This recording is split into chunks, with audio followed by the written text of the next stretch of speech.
We move on to the conditions that are applicable to the custodian. So anyone can be a custodian? Anyone can take custody of a child? The answer is no. There are conditions, and these conditions, most of them are logical, and some of them are based on other evidences, but we cannot go into details. We have to understand that most of the issues covering the custody are ijtihad.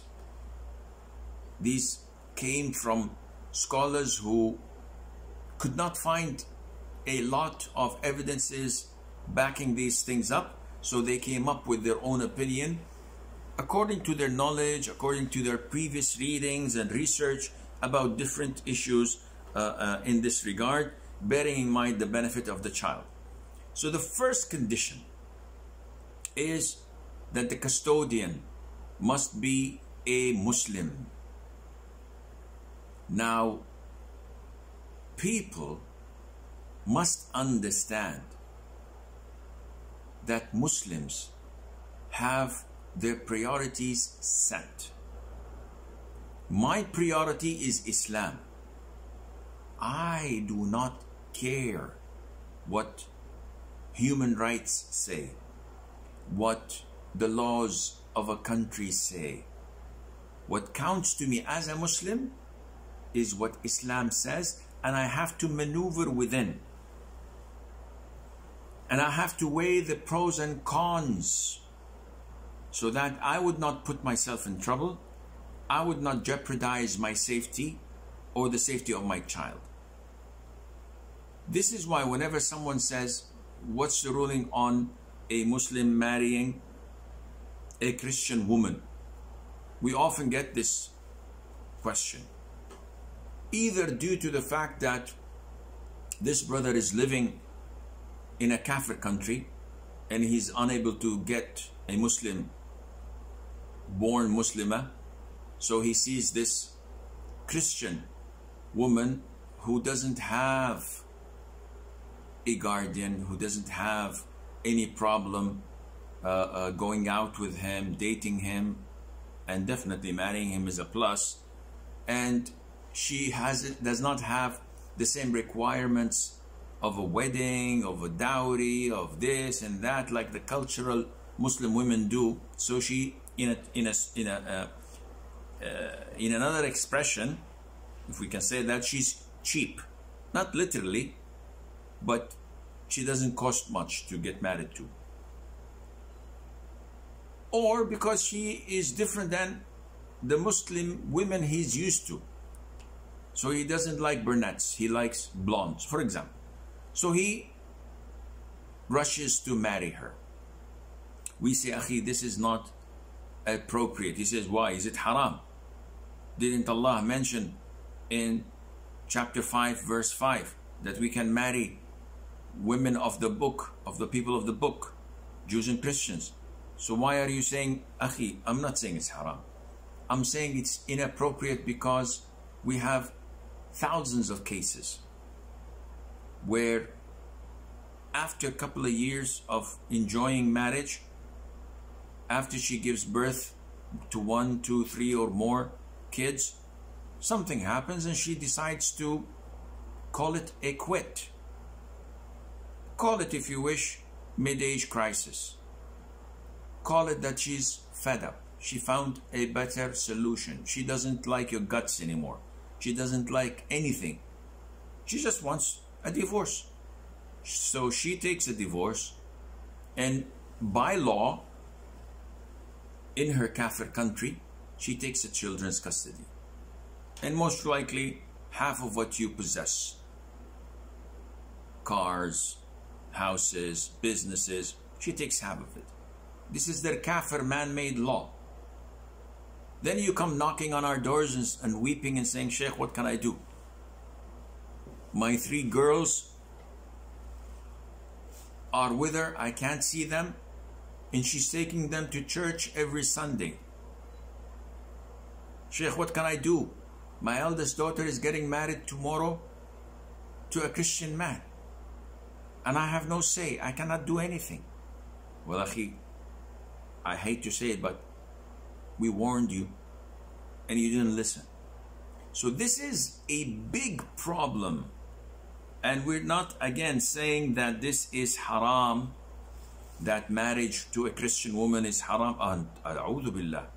This is permissible in the Quran. But you should only attempt to do it when there is a real need for it, or you feel that this woman is really close to Islam, or you are desperate, either this or falling into zina. There are many reasons that would justify, but just for the sake of marrying someone, while there are numbers of Muslims around you, at least to take care of a kid, then you have to look into it.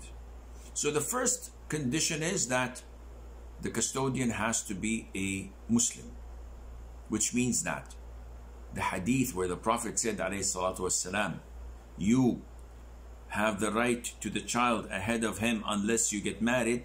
This is when the woman, the wife, is a Muslim. If she's a non-Muslim, Christian or a Jew, she cannot have the custody of the child. Full stop. A kafir cannot take the custody of a Muslim child, because this defies taking care and providing the best upbringing to the child. A kafir cannot do this, because a kafir would upbring your child to be a kafir like him, or at least not to force him to make any decision. You want to become a Muslim, you want to become an atheist, you want to become anything, up to you. And what kind of upbringing and taking care of a child would that be? Definitely not acceptable. Secondly, this custodian has to be a sane adult. So a child whose parents had died cannot be given to his brother who's 14 years of age. He's not an adult. He needs someone to take care of him, let alone him taking care of his kid brother. And he has to be sane. So I can't give the custody of a child to his autistic third grade brother or sister. If the mother is mentally ill and she cannot take care of herself or harms herself due to a mental illness, I cannot trust the child to stay with his mother because she's not sane. Thirdly, there has to be integrity, honesty, and chastity. So if a man divorces his wife, the wife goes and claims the right of custody, the judge looks into it. Is she a chaste, honest woman with integrity?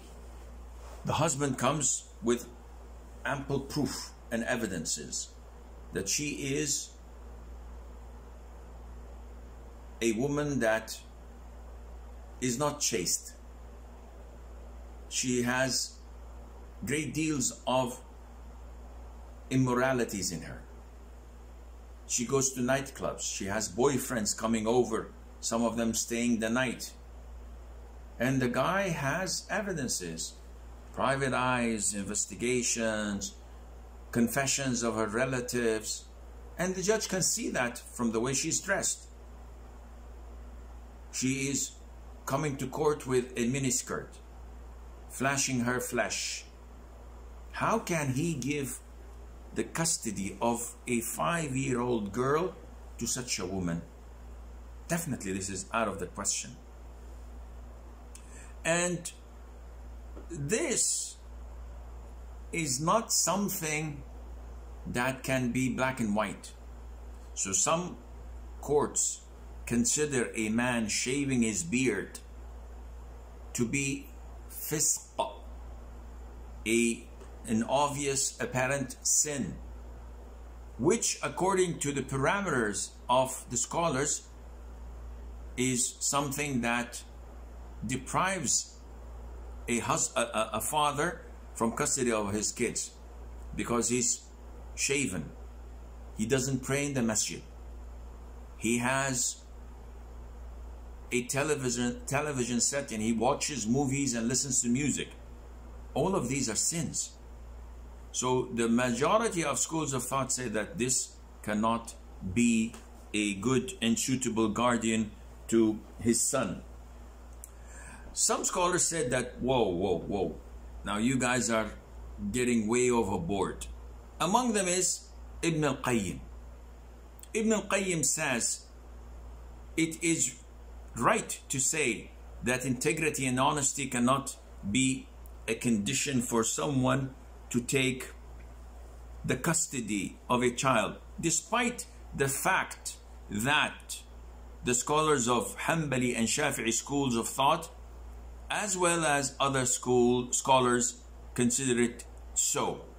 So this is an issue of dispute. To make it a condition, he says, Ibn al-Qayyim, is very difficult to justify. How can we justify such a thing? Had it been so, if we would make integrity and honesty a condition, had it been so, most children would be lost and the community would face immense difficulties. Why?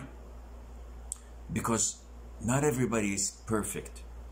So yes, maybe the father is well shaven, clean shaven, and doesn't pray in the masjid, but he cares for his son way more than any other person. He protects his son, he feeds his son, he gives his son love and tries to make him the best person. So his sins is something that is between him and Allah. His transgression is something that is between him and Allah, as long as it does not impact the boys or the girls' safe upbringing. The fourth condition is physical and financial ability to look after the child. If the guardian is blind, how will he take care of the child?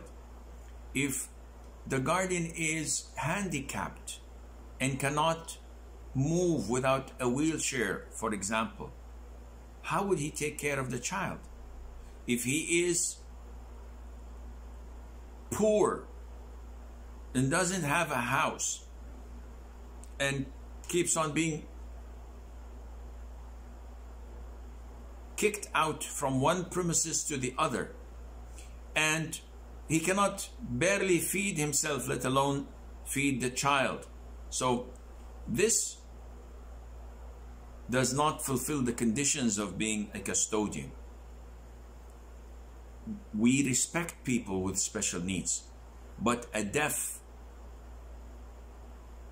person or someone who's unable to communicate would not give the best upbringing to the child, and hence cannot be a suitable custodian to it. Fifthly, the custodian must be a person of good common sense. So, yes, he's loving, he's caring, but if he is not sensible, whatever money he has, he can spend it in a minute, and he squanders the wealth of the child he's supposed to be custodian of. So such a person would not be a suitable guardian or a custodian for the child. Now, all of these conditions apply for both men and women, but there is a condition for the mother where the Prophet said, ﷺ, you are entitled to take care of him unless you get married. The Hanbali school of thought said that this hadith is as it is, but the most authentic opinion is that even if the woman gets married, she can still keep the child, providing that she's married to someone related to the child. So now we understand the hadith in a different way. If the mother of the child married someone who's a total stranger to the child, in this case, the hadith applies. We take the child and give it to the father of the boy. But if she married someone who's related to the child, so for example, a man divorces his wife and she marries his brother. So now she's married to the uncle of the child. There's no problem in that, because he will take care of the child as long as he gives his approval and has no problem in his nephew being brought up in his house. There's no problem in keeping it again, inshallah. There is also another condition that scholars had put, and again, these conditions are not all based on the Quran and the Sunnah, but they're understood from the Quran and the Sunnah, because Allah Azza wa Jal kept this issue within the parameters of the scholars to look into, within their ability to come up with rules and regulations. So one of the conditions is that the custodian has to be a mahram, especially when it's a girl. So if a girl's father dies, her cousin cannot take responsibility and says, I am her custodian, because he's not mahram. He can do that just until she reaches the age of 7. And after that, that's it. She has to go to somewhere else, either a mahram male, an uncle, a brother, a grandfather, or to a female. A female cousin would do, because the same gender, we have no problem. But to have a man taking care of a girl who's not mahram to him, this is totally prohibited in Islam.